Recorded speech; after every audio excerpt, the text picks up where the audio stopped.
Hello. Hello, ma'am. I'm Jomar Sekil. I'm from Philippines, 29 years old.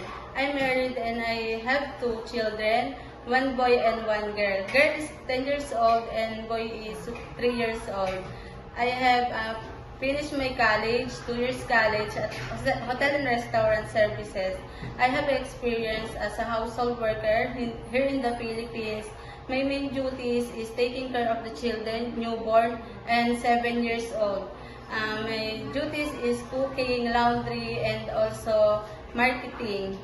After I finish my contract as a household worker, I work as a waitress here in the Philippines. And please hire me as a housemaid. And I promise to do my duties and responsibility as your maid. And I will take care of your family as my own family. And I will serve you until my contract lasts. Thank you, ma'am, and God bless.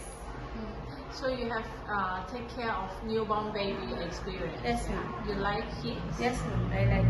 Can you sing a song? Yes, ma'am. I can.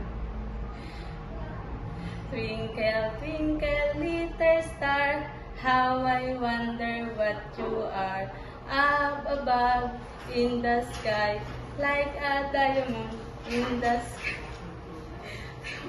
Thank you. Thank you, ma'am. Thank you.